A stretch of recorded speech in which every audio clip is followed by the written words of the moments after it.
ஒரு சின்ன ஜெபம் பண்ணுவோம். இயேசுவின் நாமத்தினாலே பரலோகத்தின் தேவனே, உமக்கு கோடான கோடி ஸ்தோத்திர ஆண்டவரே. நான் இருக்கிறவராகவே இருக்கிறேன். மரித்தேன், உலகத்தின் முடிவு படைந்த சகல நாட்களிலும் உன்னோடு கூட இருக்கிறேன் என்று வேதம் சொல்லுகிறபடினாலே எங்களோடு இருந்து நீர் பேசும், எங்களை உயிர்ப்பியும் வழி நடத்தும். இயேசு மூலம் செபிக்கிறேன் ஜீவனுள்ள தகப்பனே. அல்லேலூயா. நன்றியோடு கூட துதிக்கிறேன் இயேசுவின் நாமத்தினாலே.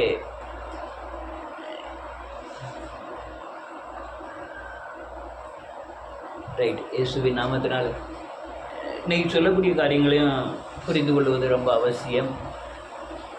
கடைசி காலத்தில் ஒரு பெரிய அடையாளத்தை தீமோத்தேயு 2 தீமோத்தேயுல எழுதுகிறார் பவுல். அநேக அடையாளங்கள் சொன்னார். கடைசி காலத்தில் என்னென்ன நடக்கும், என்னென்ன காரியங்கள் நடக்கும்னு. மத்தேயு எழுதின சுவிசேஷம், மார்க்கு, லூக்கா, இந்த 3 சுவிசேஷத்திலும் தவிர மற்ற இடங்களில் பவுல் அநேக இடங்களில் தன்னுடைய இயேசு கிறிஸ்துவின் கடைசி நாட்களில் என்ன நடக்கும் என்பதை அவர் குறிப்பிட்டிருக்கிறார். பூமி அதிர்ச்சி, அது அலலியா, பஞ்சம், பட்டயம், கொள்ளை நோய், இது எல்லாமே நம்ம சுவிசேஷங்களில் எழுதப்பட்டிருக்கிறது. ஆனால் சுவிசேஷம் எழுதின பிறகு 100 வருடங்களுக்கு கழித்த பிறகு பவுல் எழுதுகிற ஒரு ஒரு எழுப்புதலின் அலலியா கடைசி காலத்தின் சத்தியம் அல்ல, கடைசி காலத்தின் அடையாளம். என்ன அடையாளம்னா, நீங்கள் அலலியா அநேகர் பக்தியின் வேஷத்தை தரித்து அதன் பலனை மறுதளிக்கிறவர்களாய் காணப்படுவார்கள் அப்படின்னு பவுல் 2 தீமோத்தேயு 3வது அதிகாரத்தில் எழுதியிருக்கிறார். அல்லேலூயா. நன்றியோடு கூட துதிக்கிறேன். அவர் முதல் வசனம் என்ன எழுதுறாருன்னா, கடைசி நாட்களிலே அப்படின்னு எழுதுகிறார். கொடிய காலங்கள் வரும் என்று அறிவாயாக அப்படின்னு எழுதுகிறார். அப்போ கடைசி நாட்கள்லாம் குறையதான் இருக்குது. அப்போ என்ன நடக்குங்கிறத அந்த அதிகாரத்தில் முதல் தொடக்கத்திலிருந்து 12 வசனமா 13 வசனமா நினைக்கிறேன், அதில் நீங்கள் வாட்சி பார்த்தீங்கன்னா மனுஷர்களை குறித்து தான் அதிகமாக எழுதப்பட்டிருக்கிறது. கடைசி காலத்தின் அடையாளம் மனிதர்களை குறித்து எழுதிட்டு வந்தவர். இந்த மனுஷன் கிறிஸ்துக்குள்ளே எப்படி இருப்பான்னா, ஒரே வேஷமாக தான் இருப்பான். அவன் அலலியா பக்தியோடு இருக்க மாட்டான், உண்மையோடு இருக்க மாட்டான், அலலியா நீதியோடு இருக்க மாட்டான், வேத வசனத்தின்படி வாழ்க்கை இராது, அலலியா ஜெபம் இராது, வேத வசனத்தின் வாசிப்பு இராது, தெய்வ பயம் இராது, மனம் திரும்புதல் இராது, புது சிருஷ்டி இராது. ஆனால் இவைகள் எல்லாம் இருப்பது போல ஒரு ஆக்ஷனை காண்பிப்பார்கள் அப்படின்னு பவுல் எழுதுகிறார் தீமோத்தேயுல. ரொம்ப தெளிவாக எழுதியிருக்கிறார். கடைசி நாட்களில் வரும் என்று அறிவாயாக. இந்த கடைசி நாட்களில் நீ எங்க போய் பாருங்க, வேஷம் தான், பக்தியின் வேஷம். அவங்க பண்ணுகிற ஜபத்துக்கும் அவங்க வாழ்க்கைக்கும் சம்மந்தம் கிடையாது. வேத வாசிப்பு, வேத வசனம் உச்சரிப்பதற்கும் இருதயத்தில் வேத வசனத்தின்படி நடப்புக்கும் சம்மந்தம் கிடையாது. அநேகர் பக்தியின் வேஷம் தரித்து ஜபம் பண்ணதை பார்த்தா பெரிய பக்திமான் தெரியும் போல தெரியும், வாழ்க்கை போய் பார்த்தா சின்ன பின்னமாக இருக்கும், தேவனுக்கு விரோதமான வாழ்க்கை முறைகளாக இருக்கும். என்ன டூப்ளிகேட்? வேதம் சொல்லுது வேஷம்னு அர்த்தம், அதே மாதிரி டூப்ளிகேட். பக்தியை மாதிரி பக்தி இல்லாத தன்மை, பக்தி இருக்கிற மாதிரி ஒரு அலுவலியா வேஷம், அது ஒரு டூப்ளிகேட். உலகமான நீ சர்ச்சி மாதிரி தெரியும், அது சர்ச்சு கிடையாது. ஊழியக்கார மாதிரி தெரியுமா, ஊழியக்காரன் கிடையாது. விசுவாசி சிஸ்டர் பிரதர் மாதிரி இருப்பாங்க, சிஸ்டர் பிரதர் கிடையாது. நீங்கள் எங்கே பார்த்தாலும் சினிமா வேத பாடல்கள் மாதிரி இருக்கும், ஆனால் வேத பாடல் கிடையாது. வேத பாடல்கள்லாம் அமைக்கப்படுகிறது ஒவ்வொரு இந்த பழைய அந்த கீர்த்தனை பாடல்கள்லாம் நீங்கள் வாட்சி பார்த்தீங்கன்னா அளவு அவங்க வாழ்க்கையில் நடைமுறைப்படுத்தி அதில் கஷ்டப்பட்டு தேவனால் உணர்த்தப்பட்டு எழுதின வார்த்தைகள். ஆனால் இப்போ உள்ள வார்த்தைகள் எப்படி எழுதுனா, சினிமா டியூனை பார்த்து அதுக்கு தக்கன வார்த்தைகளை போட்டு அந்த டியூனுக்கு ஏற்க அந்த வசனங்களை சேர்த்து பாடல் பாடுகிறாங்க. மாயை. இது ஏன் உண்டாகிறதுனா, 2 நினைவுகள், உலகத்துக்கு வாழவா இயேசு கிறிஸ்துக்கு வாழவா. ஏன் உண்டாகுதுன்னா, அல்லையா உலகத்தில் அதிகமான சிநேகம், நமக்கும் உலகத்துக்கும் பயங்கர சிநேகம்.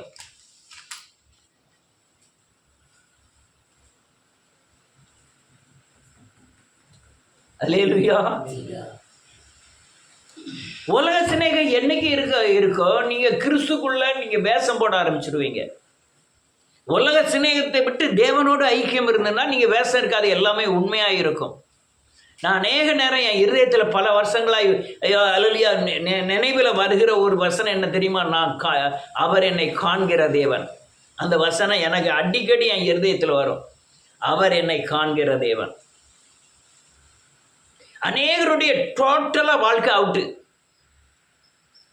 மாயையை பின்பற்றுவது, மாயைனா கண்ணில் பார்க்காதத அதை பின்பற்றணும்னு நினைக்கிறது. அல்லேலூயா. விசுவாசத்தினால வீடு வேணும்னு நினைக்கிறது இல்லை, விசுவாசத்தினால குடும்பம் நடக்கணும்னு நினைக்கல. அல்லேலூயா. மாயையான கிரியைகளை நடப்பித்து அல்லேலூயா நாம் உலகத்தை ஆளுகை செய்ய வேண்டும் என்று நினைக்கிறார்கள். என்ன செய்ய போகிறாங்கன்னே தெரியல. ஆனால் ரொம்ப பேர் இந்த வேஷம்தான், பக்தியின் வேஷம்தான்.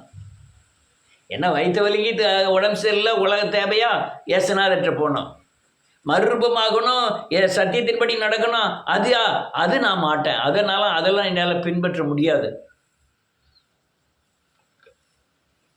நீங்கள் இயேசுநாதரை பின்பற்றிய பிரயோஜனம் கிடையாது, வேஸ்ட்டு.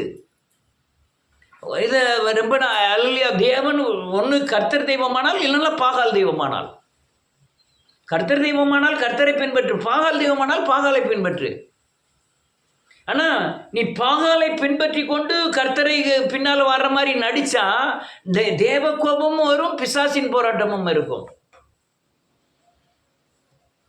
அநேகருக்கு தேவனுடைய வழிகள் என்னங்கிறது புரியாததுனால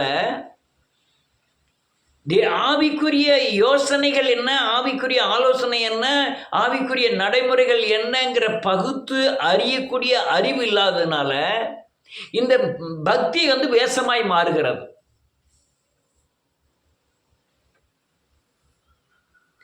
யாரோ ஒரு ஆள் ஃபோன் பண்ணாங்க, என் சடங்கு வீட்டுக்கு போகலாமா போகக்கூடாதா? நீ சர்ச்சுக்கு 20 வருஷம் ஆச்சு, நீ 4 பேருக்கு சொல்லக்கூடிய ஆள் என்கிட்ட கேட்டு என்ன பிரயோஜனம் இருக்கு?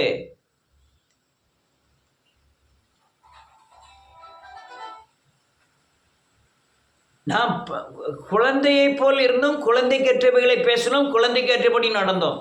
ஆனால் முதிர் வயதான போதோ குழந்தைக்கேற்றவைகளை விட்டு அன்னைக்கு எல்லாருமே குழந்தை, பால் குடிக்கிற குழந்தை தான்.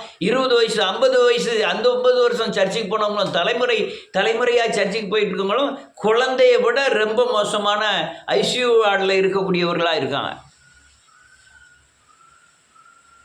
பக்தியின் வேஷத்தை பார்த்தா பயங்கர வேஷங்கள். நான் அநேகருடைய சாட்சி, அநேகருடைய ஜெபங்கள், அநேகருடைய வாழ்க்கை முறைகள், அநேகருடைய வார்த்தைகள் இதெல்லாம் நம்ம அல்லேலூயா ஆராய்ந்து பாருங்க. பெரிய ஆவி ஒன்றும் பெற வேண்டாம், ஆவியின் வரங்கள் வேண்டாம். வசனத்தோடு நீங்கள் ஒப்பிட்டு பார்த்தீங்கன்னா அவங்க டூப்ளிகேட்டாக ஒரிஜினலானு கண்டுபிடிச்சிடலாம். எந்த ஒரு ஆலோசனை ஆனாலும் சரி, எந்த ஒரு சாட்சி ஆனாலும் சரி, எந்த ஒரு ஜெபமானாலும் சரி, எந்த ஒரு பக்தியின் வேஷமானாலும் சரி, நீங்கள் வேத வசனத்தோடு ஒப்பிட்டு பார்த்தீங்கன்னா அது சரியான முறையா இல்லையாங்கிறத தெளிவாய் நீங்கள் கண்டுபிடித்து கொள்ள முடியும். ஆனால் வாழ்க்கை சின்ன பின்னமாகும். அது நான் என்ன சொல்லுவேன், நீங்கள் அறிவதை குடிக்கிறதுலாம் அறியாமல் இருப்பது நல்லதுன்னு வேதம் சொல்லுது. நான் என்னையா இப்படி பேசுகிறேன்னு அநேகர் கேட்கலாம், நீங்கள் செல்லில் அநேகர் கேட்டுக்கிட்டு இருக்கீங்க. ஆனால் இதுதான் நான் சொல்கிறது தான் சத்தியமான காரியங்கள். அல்லேலூயா. நீங்கள் வேஷம் போட்டோ, நீங்கள் அல்லேலூயா ரொம்ப திமிரியோ அல்லது வேகப்படுத்தியோ அல்லது மறைத்தோ ஒரு பிரயோஜனம் கிடையாது.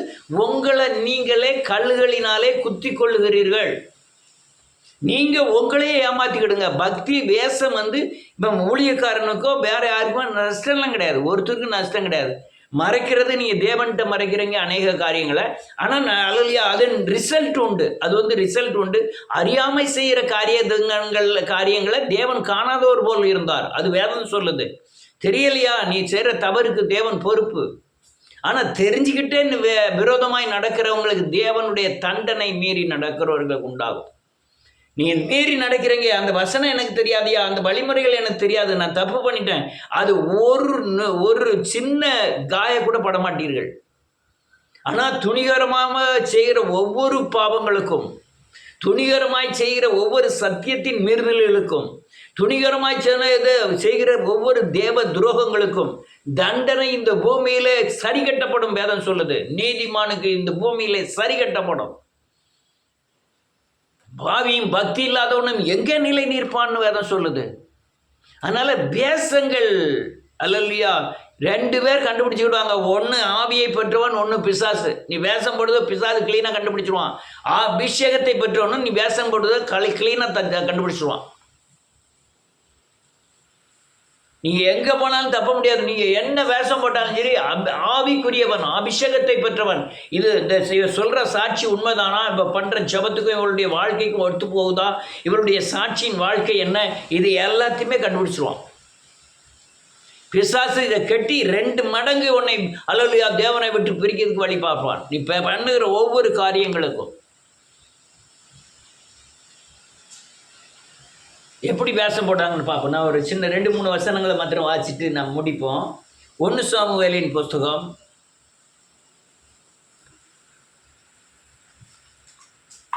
28வது அதிகாரம்.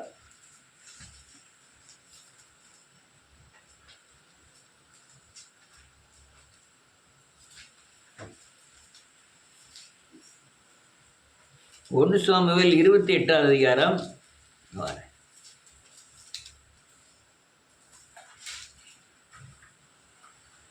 7வது வசனத்திலிருந்து.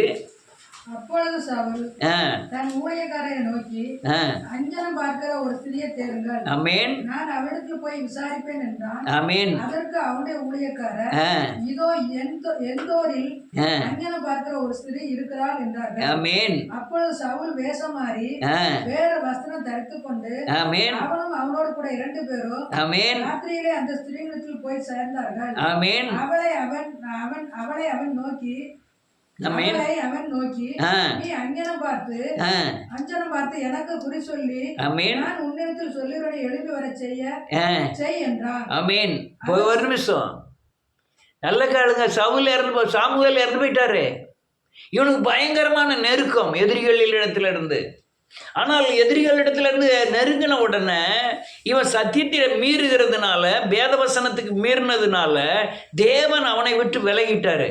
தேவனிடத்திலிருந்து ஆலோசனை பெறுவதற்கு இந்த அம்மிம் தும்மிம் உரிமைங்கிற இதை வச்சு தேவனுடைய சத்தத்தை கேட்பாங்க, இல்லை தீர்க்கதரிசிட்ட கேட்பாங்க. இப்போ தீர்க்கதரிசியும் இல்லை, இந்த அல்லேலூயா வேத வழிகளில் தேவனுடைய ஆலோசனைகளை கேட்கக்கூடிய பலன் இந்த சவுலுக்கு இல்லை. உடனே பார்த்துட்டான், பிசாசிட்ட போகிறது நல்லதுன்னு சொல்லி மாறு வேஷம் போட்டுட்டு பிசாசிட்ட போய் நிற்கிறான். அது ஒரு பொம்பளை குறி சொல்லுகிற ஆவி. அவன் எல்லாத்தையும் மறைச்சிட்டான். எல்லாத்துக்கும் ராஜா மாதிரி தெரியல, வேற ஆள் மாதிரி தெரியுது. ஆனால் இவன் போன உடனே அந்த குறி சொல்லுத ஆவி கரெக்டாக கண்டுபிடிச்சு வந்திருக்கிறது சவுல். அவன் ஏற்கனவே குறி சொல்லுதவர்களை அல்லது அஞ்ஞானம் பார்க்கிறவங்களை, ஜோசியம் பார்க்கிறவங்களெல்லாம் தேசத்திலே இராதபடி காலி பண்ணியிருந்தான் ஒரு அபிஷேகம் இருக்கும்போது. ஆனால் அபிஷேகத்தை இழந்த உடனே அவனையே அல்லேலூயா அந்த எதெல்லாம் விட்டானோ அது தேடி போகிறான். இப்போ நம்ம நன்றியோடு கூட துதிக்கிறோம். அநேக காரியங்கள், இப்போ ஒரு கல்யாணம் நடக்கு, ஒரு சடங்கு நடக்கு, நம்ம ஒரு தேசத்தில் குடியிருக்கிறோம். அந்த தேசத்தில் உள்ள அநேக சடங்குகளுக்கு நம்மை அறிந்தோ அறியாமலோ இடைபடுகக்கூடிய சூழ்நிலைகள் ஏற்படும். ஆனால் சடங்குகளுக்கு ஏற்பட்டாலும் சரி, விக்கிரக ஆராதனைகளுக்கு உட்படக்கூடாது.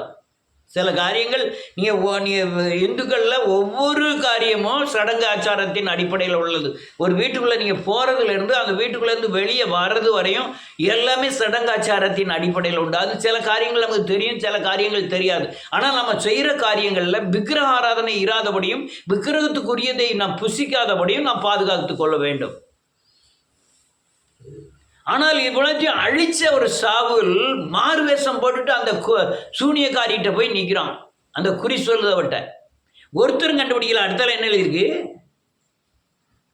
அதற்கு அந்த ஸ்திரீ, ஆமென், சவுல் அஞ்சன பார்க்கிறவர்களையும் ஆமென் குறி சொல்லுவர்களையும் தேசத்தில் இராதபடிக்கு நீர் நிர்மலமாக்கின செய்தியை ஆமென் நீர் அறிவீரே. என்னை கொண்டு போடும்படி நீர் என் பிராணனுக்கு கண்ணி வைக்கிறது என்ன என்றான். அப்பொழுது சவுல், இந்த காரியத்திற்காக உனக்கு பொல்லாப்பு வராது என்பதை கர்த்தருடைய ஜீவனை கொண்டு சொல்கிறேன். எவ்வளவு பெரிய துரோகம்!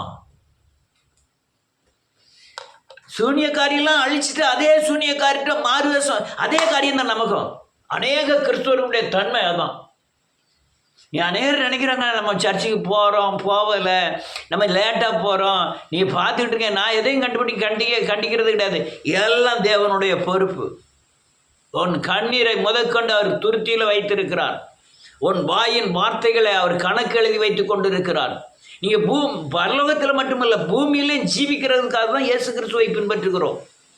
பூமியில் எந்த விசுவாசத்தின் அடிப்படையில் நீ ஜீவித்தாதான் நீ தேவனுடைய பரலோகத்துக்குள்ளேயே போக முடியும். இங்கே ட்ரைனிங், இங்கே வந்து அல்லையா, இங்கே வந்து நடப்பில் செய்யக்கூடிய அநேக காரியங்கள் உண்டு. ஏதோ வசனத்தை ஒன்று கைகொண்டு ஒன்று கைகொள்ளாதில்லை. வசனத்தை கைகொள்வதன் மூலம் தேவனுடைய வல்லமையை விளங்க பண்ணும்படியாக தான் பூமியில் வாழ்கிறோம். நீங்கள் வேத வசனத்தில் நடந்து சாட்சியை வெளிப்படுத்தணும். வேத வசனத்தில் நடந்து வார்த்தையின் வல்லமையை வெளிப்படுத்தணும். வேத வசனத்தில் நடந்து விசுவாசத்தின் கிரியை வரணும். வேத வசனத்தில் நடந்து உங்களுக்குள்ளே இருக்கிற தேவன் வெளிப்படணும். யூதியாவிலும் சமாரியாவிலும் உலகம் எங்கும் சென்று சாட்சிகளாய் மாறணும். நீங்கள் அந்த வேஷம் ஒரு நாளும் சரிப்பட்டு வராது. ஒரு நாள் சரிப்பட்டு வர. அநேகர் என்கிட்ட பேசுறது உண்டு, பக்தியை பயங்கரமாக இருக்கிற மாதிரி பேசுறது உண்டு. நான் 25 வருஷமாக சர்ச்சில் ஓடிக்கிட்டு இருக்கேன். நான் என் வாழ்க்கையில் எத்தனை பேரை பார்த்துருப்பேன், எத்தனை பக்திமான்களை பார்த்துருப்பேன், எத்தனை விழுந்து போனவர்களை பார்த்துருப்பேன், எத்தனை துரோகிகளை பார்த்துருப்பேன், எத்தனை பாவிகளை பார்த்துருப்பேன். ஆனால் என்கிட்ட என் முன்னால் என்கிட்ட பேசுவாங்க. அநேகர் பக்தி மாதிரி பேசுவாங்க. அநேகர் அல்லேலூயா தேவனுக்கு ஒன்றுமே தெரியாது, நமக்கு தான் தெரியுத மாதிரி பேசுவாங்க. அநேகர் அல்லேலூயா பெரிய கொடைவள்ளல் மாதிரி பேசுவாங்க.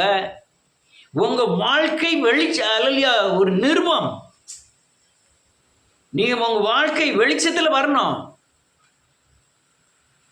அநேகர் வேஷம் பொண்டாட்டிகிட்ட புருஷன் வேஷம், புருஷன்கிட்ட பொண்டாட்டி வேஷம், பிள்ளைகள்கிட்ட வேஷம், வெளியே பார்க்கிற எல்லாத்துட்டையுமே வேஷம். பேசுகிற வார்த்தை ஒன்று, இருதயத்தில் இருக்கிற நினைவுகள் ஒன்று. தேவ துரோகம், எல்லாமே தேவ துரோகம். இருதயம் என்ன நினைக்க அதை வாய் பேச வேண்டும். இருதயத்தின் நினைவு வேறு, வாயும் பாய்ச்சி வேறு இருந்ததுன்னா நீங்கள் துரோகி.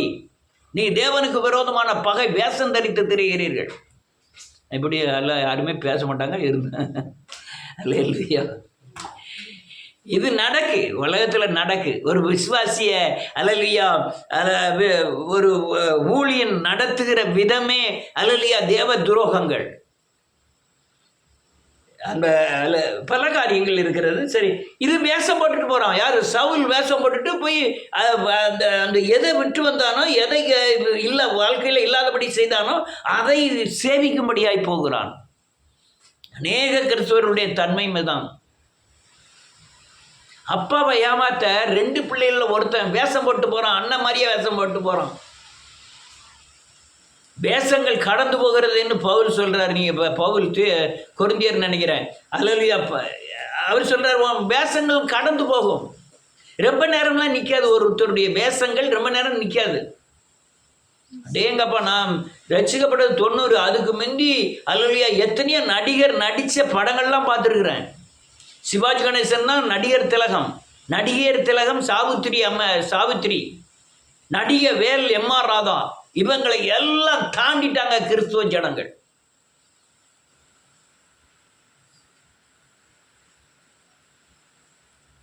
வேஷங்கள்லாம் கடந்து போகும், வேஷங்கள் நிற்காது. அவங்க அப்பா பையன் மாத்துறதுக்கு அண்ணன் மாதிரியே வேஷம் போட்டு போகிறான். அவங்க கண்டுபிடிக்கல. எவ்வளோ பெரிய வேஷங்கள் பாருங்க. கண்டுபிடிக்க முடியாத தன் மகனை தொட்டு தூக்கி ஊட்டி விளையாண்டு அவனோடு படுத்து இருந்த மனுஷன். நீ நல்லா பார்த்துக்கிட்டு கண்ணெல்லாம் நல்லா மூடி இருந்தாலும் ஒரு ஆள் நம்ம வீட்டில் உள்ள ஆளை தொட்டு பார்த்தாரோ இன்னாரும் கண்டுபிடிச்சிடலாம். இது ஆம்பளை சரீரமா, பெண்ணுடைய சரீரமா, இது சின்ன பிள்ளையா, எப்படி நம்ம வீட்டில் உள்ள ஆளா எல்லாம் கண்டுபிடிச்சிடலாம். ஆனால் ஈசாக்கே கண்டுபிடிக்க முடியாத அளவுக்கு யாக்கோப்புடைய வேஷம் இருந்தது. தாய் தகப்பனை ஏமாற்றக்கூடிய அளவுக்கு.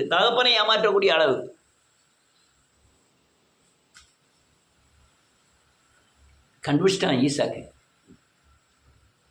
தடை பார்த்தா உருவம் ஏசா மாதிரி இருக்கு, பேச்சு யாக்கோப்பு மாதிரி இருக்க அப்படிங்க.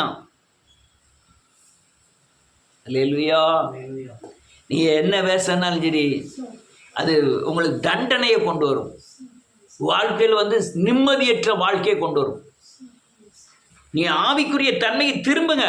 இன்னொரு வசனத்தை வாசிப்போம். 1 ராஜாக்களின் புஸ்தகம், செல்லில் யாராவது வாசிச்சேன்னா நல்லது. 1 ராஜாக்களின் புஸ்தகம் 14வது அதிகாரம்.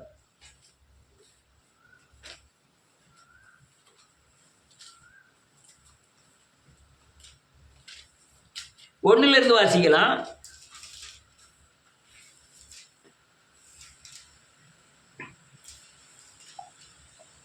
அக்காலத்திலே யெரொபெயாமின் குமாரனாகிய அபியா வியாதியில் விழுந்தான்.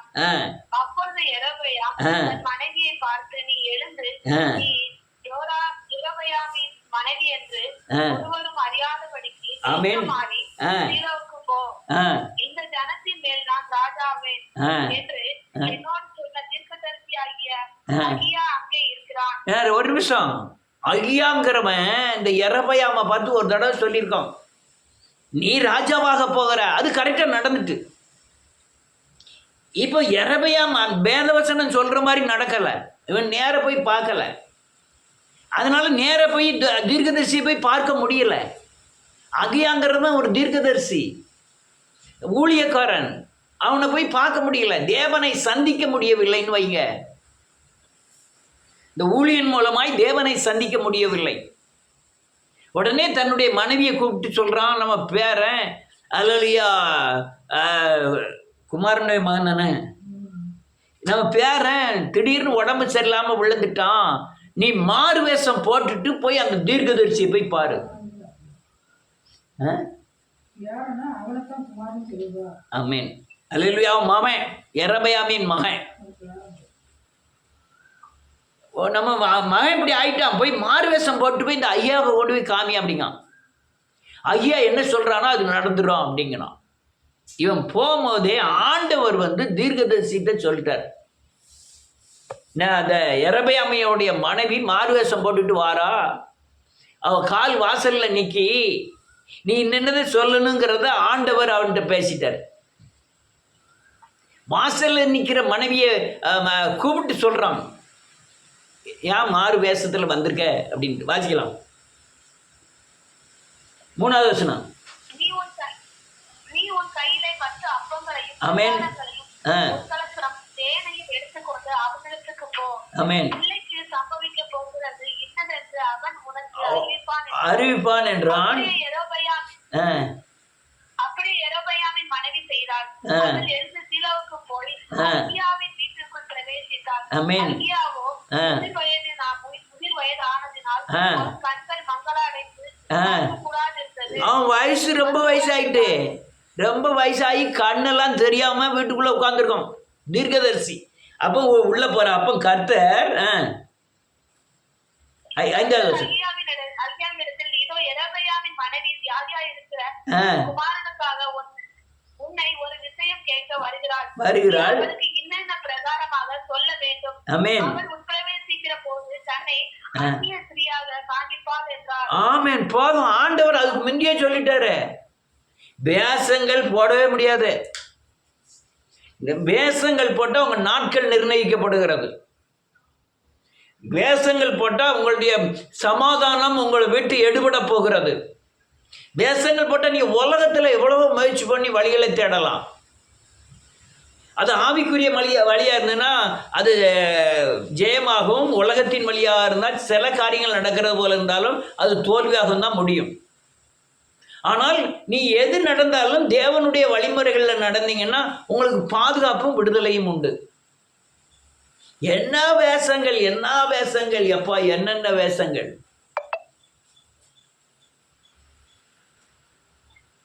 அல்லேலூயா. இன்னொரு வசனத்தை வாசிப்போம்.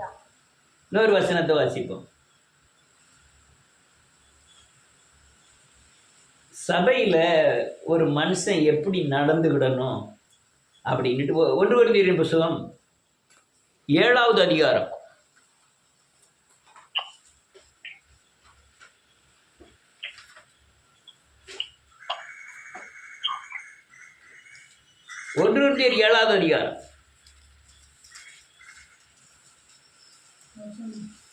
29.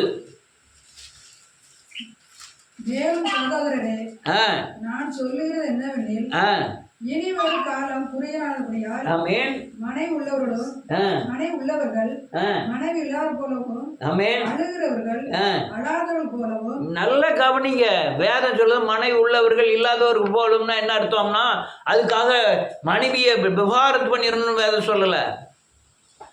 மனைவிக்கு முதலிடம் கொடுக்காதன்னு வேதம் சொல்லுது. மனைவியை சிலர் பார்த்தா கணவன் கணவன் கணவன் கணவன், என் மாமா எங்கள் மாமா எங்கள் மாமா எங்கள் அத்தான் அப்படின்னு அநேகர் கேட்டிருக்கேன். இயேசு கிறிஸ்துவை விட கணவர் எந்த அளவுக்கு சத்தியத்தை மீறினாலும் கணவருக்கு இடம் கொடுக்கக்கூடிய அநேக துரோகிகளை நான் என்னுடைய ஊழியத்திலே கண்டிருக்கிறேன். இவ்வளவு நாள் செய்த ஊழியங்களிலே கண்டிருக்கிறேன். ஆண்டவரை விட தன் மனைவியை நேசிக்கக்கூடிய, ஆண்டவரை விட தன் பிள்ளைகளை நேசிக்கக்கூடிய அநேக நன்மைகளை பெற்ற துரோகிகளும் ஆண்டவரை ஊழியங்களில் உண்டு. திருமணம் ஆனவன் ஆகாதவன் போல் இருக்க கடவன்னா தேவனை முதல்ல நேசின்னு அர்த்தம். அடுத்தல என்ன எழுதிருக்கு? அழுகிறவர்கள் தேவனை நோக்கி தன்னுடைய பாரங்களை எல்லாம் வைத்து விட்டு அழாதவர்கள் போலவும்,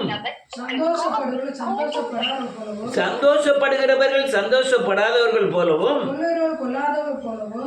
வாங்குகிறவர்கள் வாங்காதவர்கள் போலவும்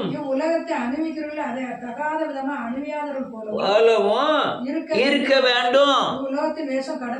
ஆமேன். வேஷம்லாம் கடந்து போயிடும்.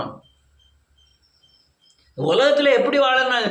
அல்லையா, மனைவி உடையவன் இல்லாதவன் போல இருக்கிறது மாதிரி இருக்கணும். அதுக்கு அர்த்தம் மனைவியை விட தேவனை நேசிக்க வேண்டும் என்பது அர்த்தம்.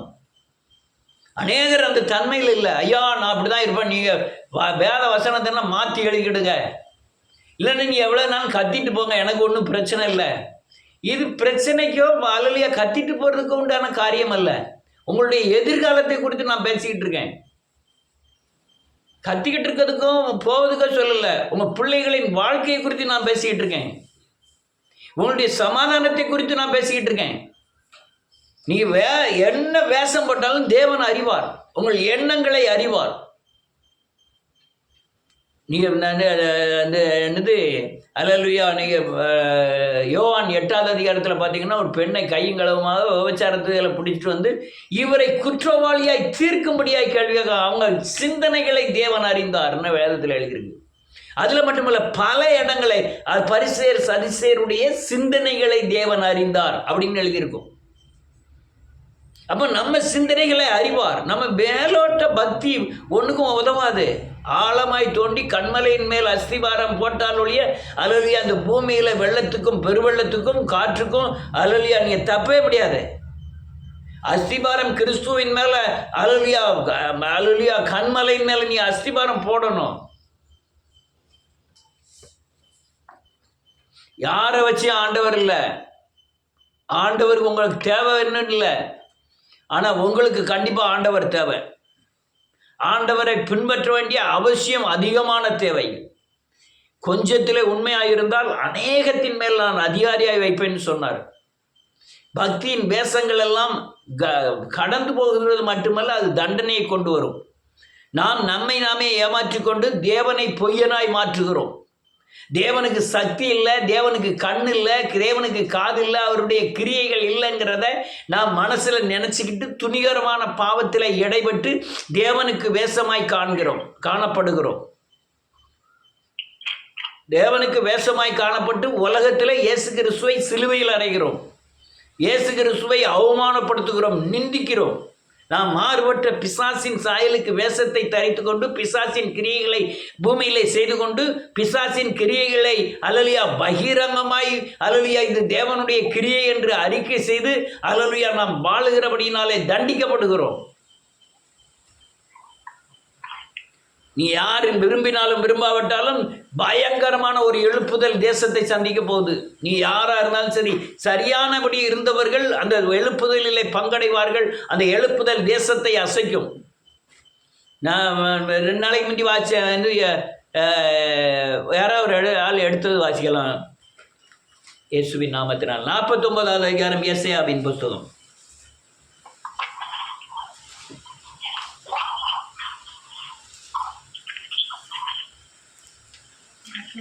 20வது வசனத்திலிருந்து. பிள்ளைகளை அற்றிருந்த உனக்கு உண்டாயிருக்க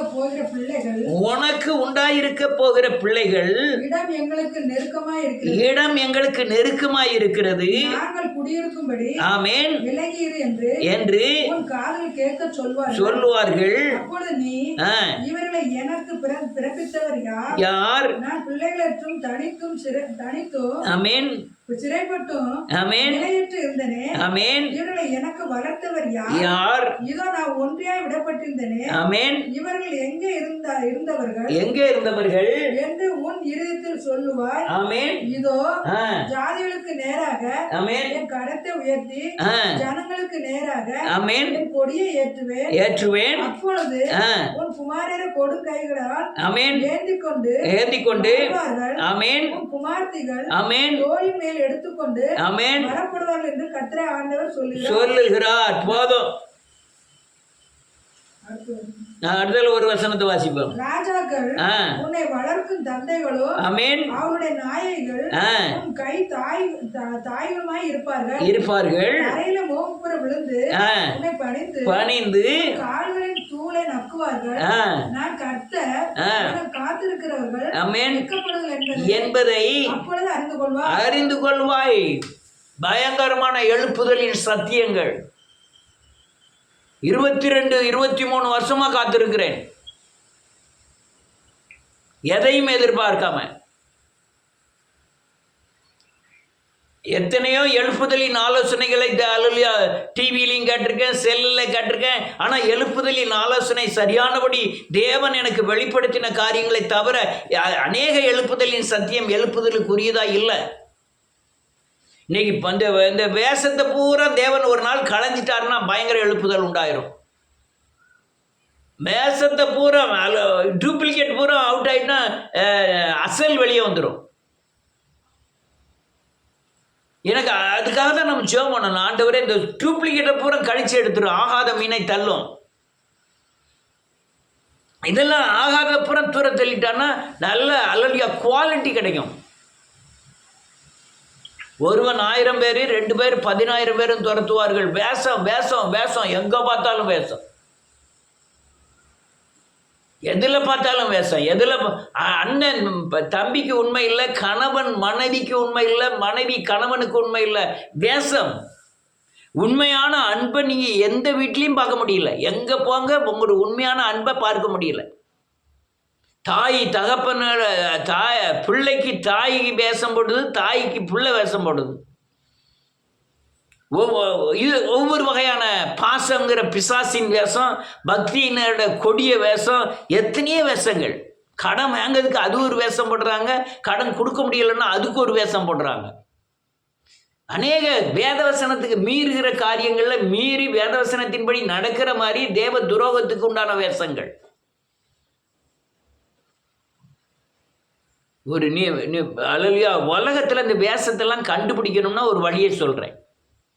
நீங்கள் அலலியா உலகத்தில் என்னென்ன வேஷங்கள் எப்படி எப்படி போடுதாங்கன்னு பார்த்து அதை விட்டு விலகி தேவனை சேவிக்கிறதுக்கு ஒரு வழியை சொல்கிறேன். வாசிக்கலாம், நான் முடிக்க போகிறேன். எபிரேயரின் புஸ்தகம் 8வது அதிகாரம்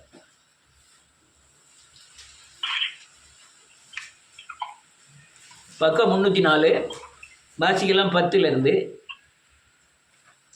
அந்த நாட்களுக்கு பின்பு ஆமென் நான் இஸ்ரவேல் குடும்பத்தாரோடு பண்ணும் உடன்படிக்கையாவது ஆமென் என்னுடைய பிரமாணங்களை ஆமென் அவருடைய மனதிலே வைத்து அவருடைய இருதயங்களில் அவைகளை எழுதுவேன். ஆமென் நான் அவர்கள் தேவனாய் இருப்பேன். ஆமென் அவர்கள் என் ஜனமாய் இருப்பார்கள். ஆமென். நல்ல கேளுங்க. ஒரு புதிய உடன்படிக்கைக்குள்ள, இரத்தத்தின் உடன்படிக்கைக்குள்ள, அதாவது மனம் திரும்புதலின் பாவ மன்னிப்பின் நிச்சயத்தை பெற்றவர்கள், அதாவது கர்த்தருடைய பந்தியாகிய அவருடைய மாம்சத்தை புசித்து அவர் இரத்தத்தை பானம் பண்ணுகிறவர்கள், அனுதினமும் பானம் பண்ணுகிறவர்கள். அனுதினம் பண்ணணும்னா கர்த்தருடைய பந்திக்கு போகணும்னு அவசியம் இல்லை. வீட்டில் மனம் திரும்புதலே நீங்கள் இரத்தத்தை பானம் பண்ணி மாம்சத்தை புசிப்பதின் அடையாளமாய் மாறும். நீங்கள் அப்படி நீங்கள் பண்ணினீங்கன்னா கல்லினாலே எழுதப்பட்டு ஒரு உடன்படிக்கையை கொடுத்தார் மோசையின் இடத்துல. ஆனால் இப்போ இங்கே இருக்கிற ஒவ்வொருவருக்கும் உங்கள் இருதயத்தில் எழுதியிருக்கிற பாரம்பரிய சட்ட திட்டங்கள், இது இந்த உலகத்தின் சட்ட திட்டங்கள், இந்த மனுஷன் எப்படி தான் நடக்கணுங்கிற சட்ட திட்டங்கள், அறிவின்படி உள்ள சட்ட திட்டங்கள், இவைகள் எல்லாம் உங்கள் இருதயத்தில் எடுத்துட்டு அன்பின் அடிப்படையில், கற்பனையின் அடிப்படையில் அல்லையா பரலோக ராஜ்யத்துக்கு போகக்கூடிய ஆவிக்குரிய பிரமாணத்தை உங்கள் இருதயத்தில் எழுதுவார். எப்போ நீங்கள் கர்த்தருடைய பந்தியாகிய புதிய உடன்படிக்கையில் கலந்து கொள்ளும்போது, எப்போ ஒவ்வொரு தடவையும் நீங்கள் மனம் திரும்பி இயேசுவை தரித்து கொள்ளும் பொழுது, உங்கள் இருதயம் கல்லான இருதயம் எடுக்கப்பட்டு சதையான இருதயம் பொருத்தப்படும் பொழுது, அது உங்கள் மனதின் பிரமாணமாய் எழுதப்படும். பிரமாணம்னா சட்ட திட்டங்கள் என்ற அர்த்தம். ஆவிக்குரிய பிரமாணம் என்பது வேறு, உலக விருத்த சேதன பிரமாணங்கள் என்பது வேறு. நாம் ஆவியிலே அல்ல, சரீரத்தில் அல்ல, இருதயத்திலே விருத்த சேதனம் பண்ணப்பட்டவர்கள். ரைட், அடுத்தால என்ன எழுதியிருக்கு? அப்பொழுது சிறியவன் முதற்கொண்டு ஆமென் பெரியவன் வரைக்கும் ஆமென் எல்லாரும் என்ன அறிவார்கள். ஆமென். போதும். இப்படி செஞ்சீங்கன்னா நீங்க தேவனை அறிந்து கொள்ள முடியும். நீ அநேரனைக்கு மனம் திரும்பி பாவ மன்னிப்பு நிச்சயத்தை எப்போ பெறுறோமோ, ஆவியை பெறுகிறோம். அவர் சகல சத்தியத்திற்குள்ள உங்களை நடத்துவார், அவர் கண்டிப்பார், அவர் போதிப்பார், அவர் தான் இப்படி இந்த காரியங்களை வேஷத்தை வெளிப்படுத்துவார். அப்படி அவர் எதிர்காலத்தை உனக்கு வெளிப்படுத்துவார். எனக்கு 2 நாளைக்கு முந்தி சொன்ன வார்த்தை, எனக்கு இருதயத்தில் வைத்த வார்த்தைகள்னா பயங்கரமான ஒரு எழுப்புதலை நாம் சந்திக்க போகிறோம். இதுவரை உலகம் சந்தித்திராத ஒரு எழுப்புதல். இதுவரை நடந்த எல்லா எழுப்புதலும் ஒவ்வொரு பகுதியில் நடந்தது. அதுக்கப்புறம் அந்த எழுப்புதல் தூந்து போயிட்டு. ஆனால் இப்போ நடக்க போகிற எழுப்புதல் உலகம் எங்கும் நடக்க போகிற எழுப்புதல். நீங்கள் அல்லேலூயா தேவனுடைய வருகைக்கு முந்தி நடக்கக்கூடிய அல்லேலூயா கடைசி நாட்களின் அடையாளங்களாகிய அல்லேலூயா அந்த தீமைகள், அந்த கொடுமைகள் எல்லாமே அல்லேலூயா உலகம் முழுவதும் நடக்கக்கூடியது. பூமி அதிர்ச்சியானாலும் சரி, கொஞ்சம் கொள்ளை நாயானாலும் சரி, பஞ்சமானாலும் சரி, உலகம் முழுவதும் நடக்கக்கூடியவைகள். இந்த எழுப்புதல் பகிரங்கமான எழுப்புதல் வரப்போகிறது. வேஷங்கள் வேண்டாம், இயேசுவை தரித்து கொள்ளுவோம். பழைய மனுஷனை களைந்து போட்டு புதிய மனுஷனை தரித்து கொள்ளுவோம். அடுத்த நிலை இருக்கு, கொஞ்சம் சீக்கிரமா வாய்ச்சிருவோம். ஏனெனில் நான் அவர்கள் அநியாயங்களை கிருபையா மன்னித்து அவர் பாவங்களையும் ஆமென் அக்கிரமங்களையும் இனி நினையாமல் இருப்பேன் என்று கர்த்தர் சொல்கிறார். ஆமென். கிருபையாய் மன்னித்து அவர் பாவங்களையும் அல்லேலூயா பாவங்களையும் அக்கிரமங்களையும் இனி நினையாதிருப்பேன் என்று கர்த்தர் சொல்கிறார். உடன்படிக்கை என்று ஆமென் சொல்லுகிறதுனால ஆமென் பழமையாக்கினார். ஆமென். பழமையானது நாள்பட்டதுமாய் இருக்கிறது. ஆமென். இப்படி நீங்க புதிய உடன்படிக்கைக்குள்ள வந்தா உங்க உருவழிந்து போக காலம் சமீபத்திருக்கிறது. ஆமென். நீங்க புதிய உடன்படிக்கைக்குள்ள வந்தா, புதிய இருதயம் உங்களுக்கு கொடுக்கப்பட்டா, ஆவியானுடைய ஆளுகை உங்களுக்கு அதிகமானால், உங்களுடைய வேஷங்கள் யார் யார் வேஷம் போடுதா, நீ ஒரு இடத்துக்கு போனீங்கன்னா ஒரு பிரசங்கத்துக்கு என்ன சரியா இல்லையான்னு கண்டுபிடிக்க முடியும். ஒரு பிரதர் உங்களுக்கு முன்னால் நின்று ஜெபம் பண்ணுறாரு, இவர் உண்மைத்தன்மையோட ஜெபம் பண்ணுறாரா, இவர் ஜெபம் கேட்கப்படுமா அப்படிங்கிறது உங்களுக்கு புரிய வரும். அநேகருடைய ஜெபங்கள் நான் பண்ணும்போது இந்த ஜெபம் கேட்கப்படும், இந்த ஜெபம் கேட்கப்படாது, இந்த ஜெபத்தில் அல்லேலூயா விசுவாசம் இருக்குது, இந்த ஜெபத்தில் பக்தி இருக்குது, இந்த ஜெபத்தில் பரிசுத்தம் இருக்குது என்பதை நான் உள்ள இருதயத்தில் உணர்ந்து கொள்வேன். அநேகருடைய தன்மை அப்படி இல்லை இயேசுவின் நாமத்தினாலே. அதனால் நல்ல கடுங்க, நீ புதிய உடன்படிக்கை ஆகிய மனம் திரும்புதலுக்குள்ள பாவ மன்னிப்பின் நிச்சயத்துக்குள்ளே இயேசுவை தரித்து கொண்டு வந்தால் மட்டும்தான் இந்த உலகத்தில் நடக்கக்கூடிய அநேக காரியங்களை நீங்கள் கண்டுகொள்ள முடியும். இந்த வேஷங்களை பூரா கண்டுக்கிட முடியும், ஊழியத்தை கண்டுக்கிட முடியும். நீ உங்கள் வாழ்க்கையில் நீங்கள் சரியான பாதையாக போகிறீங்கன்னு உங்களை பார்க்கணும். அதுக்கு தான் கண்ணாடி கொடுக்கப்பட்டிருக்கிறது. என்ன கண்ணாடினா வேத வசனம் தான் கண்ணாடின்னு யாக்கோபு சொல்லுகிறார். தன்னை அப்படியே உரிச்சு காமிக்கக்கூடிய வெளி மனுஷன் அல்ல, உள்ள மனுஷன் எப்படி இருக்கான்னு காமிக்கக்கூடிய ஒரு சக்தி அல்லேலூயா வேத வசனங்கள். உங்கள் வாழ்க்கையை நீங்களே வேத வசனத்தில் நிறுத்து பார்க்கணும். கர்த்தர் உங்களை